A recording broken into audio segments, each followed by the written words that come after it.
Jésus dit: C'est bien, elles suffisent. Tu as bien fait de les prendre. Mais maintenant, avant que l'on boive le troisième calice, attendez un moment. Je vous ai dit que le plus grand est pareil au plus petit, et que moi, je suis le serviteur à cette table, et que je vous servirai davantage. Jusqu'à présent, je vous ai donné de la nourriture, service pour le corps. Maintenant, je veux vous donner une nourriture pour l'esprit. Ce n'est pas un plat du rituel ancien, il appartient au nouveau rite. J'ai voulu me baptiser avant d'être le maître. Pour répandre la parole, ce baptême suffisait. Maintenant, le sang sera répandu. Il faut un nouveau baptême, même pour vous qui pourtant avez été purifiés par le Baptiste en son temps, et même aujourd'hui au temple. Mais cela ne suffit pas encore. Venez, que je vous purifie. Suspendez le repas.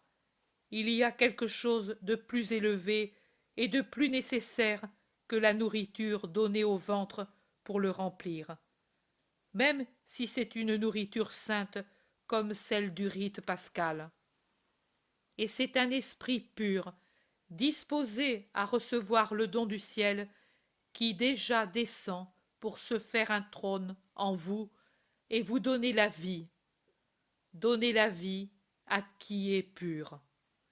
Jésus se lève, fait lever Jean pour sortir plus facilement de sa place, va à un coffre et quitte son vêtement rouge pour le plier et le déposer sur le manteau déjà plié. Se ceint la taille d'un grand essuie-main, puis va à un autre bassin encore vide et propre. Il y verse de l'eau, le porte au milieu de la pièce près de la table et le met sur un tabouret. Les apôtres le regardent étonnés. Vous ne me demandez pas ce que je fais? Pierre répond: Nous ne savons pas. Je te dis que nous sommes déjà purifiés. Et je te répète que cela n'a pas d'importance. Ma purification servira à celui qui est déjà pur à être plus pur. Il s'agenouille, délace les sandales de l'Iscariote et lui lave les pieds l'un après l'autre. Il est facile de le faire, car les lits sièges sont tournés de façon que les pieds sont vers l'extérieur. Judas est stupéfait et ne dit rien.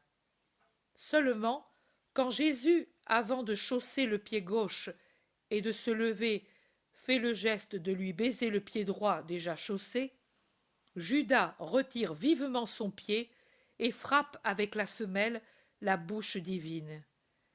Il le fait sans le vouloir. Ce n'est pas un coup fort, mais il me donne tant de douleur. Jésus sourit, et à l'apôtre qui lui demande: T'ai-je fait mal? Je ne voulais pas. Pardon. Il dit: Non, ami, tu l'as fait sans malice, et cela ne me fait pas mal. Judas le regarde, un regard troublé, fuyant. Jésus passe à Thomas, puis à Philippe. Il suit le côté étroit de la table et arrive à son cousin Jacques. Il le lave et, en se levant, le baise au front. Il passe à André, qui rougit de honte et fait des efforts pour ne pas pleurer. Il le lave, le caresse comme un enfant. Puis, c'est Jacques de Zébédée qui ne cesse de murmurer: Oh, maître, maître, maître, tu t'anéantis, mon sublime maître. Jean a déjà délacé ses sandales, et alors que Jésus se penche pour lui essuyer les pieds, il s'incline pour baiser ses cheveux. Mais Pierre, il n'est pas facile de le persuader de se prêter à ce rite. Toi, me laver les pieds, n'y pense pas. Tant que je suis en vie, je ne le permettrai pas. Je suis un ver.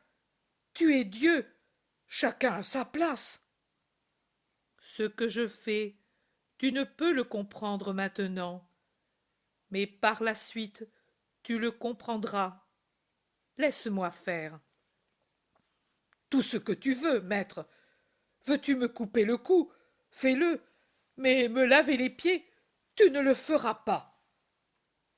Ô mon Simon, tu ne sais pas que si je ne te lave pas, tu n'auras pas part à mon royaume?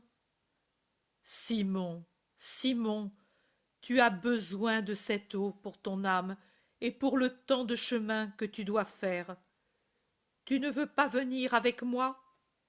Si je ne te lave pas, tu ne viens pas dans mon royaume.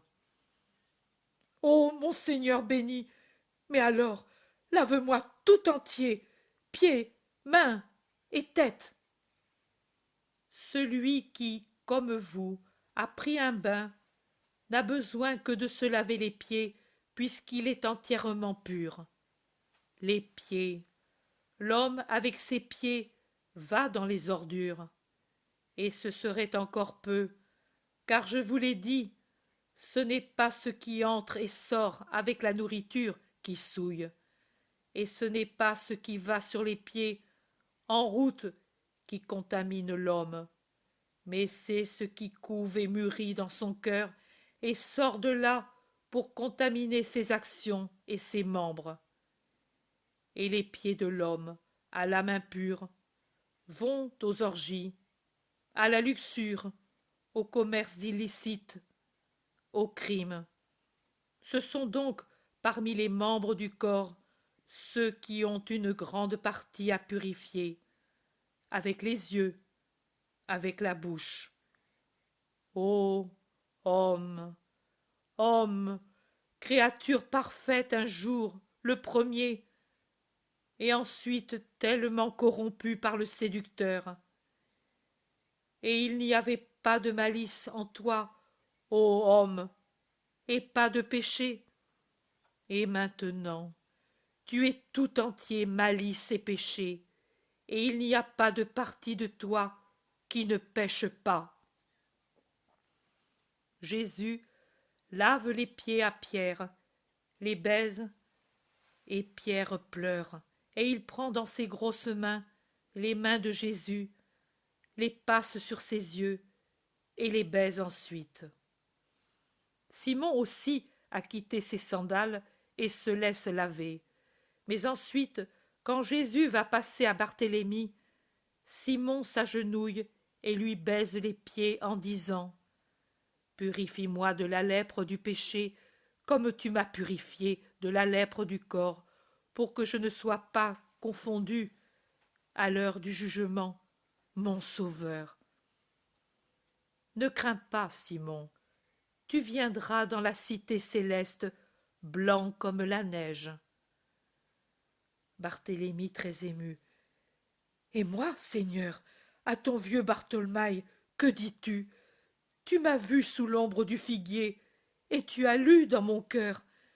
Et maintenant, que vois-tu? Et où me vois-tu? Rassure un pauvre vieux qui craint de ne pas avoir la force et le temps pour arriver à ce que tu veux qu'il soit. Toi aussi, ne crains pas. J'ai dit alors, voici un vrai Israélite en qui il n'y a pas de fraude. Maintenant je dis, voilà un vrai chrétien, digne du Christ. Où je te vois? Sur un trône éternel, vêtu de pourpre. Je serai toujours avec toi. C'est le tour de Jude Thaddée. Celui-ci, quand il voit Jésus à ses pieds, ne sait pas se contenir. Il penche la tête sur son bras appuyé à la table, et il pleure. Ne pleure pas, doux frère. Tu es maintenant comme quelqu'un qui doit supporter qu'on lui enlève un nerf, et il te paraît ne pas pouvoir le supporter. Mais ce sera une brève douleur. Puis, oh, tu seras heureux, parce que tu m'aimes. Tu t'appelles Jude, et tu es comme notre grand Jude, comme un géant. Tu es celui qui protège. tes actions sont du lion et du lionceau qui rugit. Tu découvriras les impies qui reculent.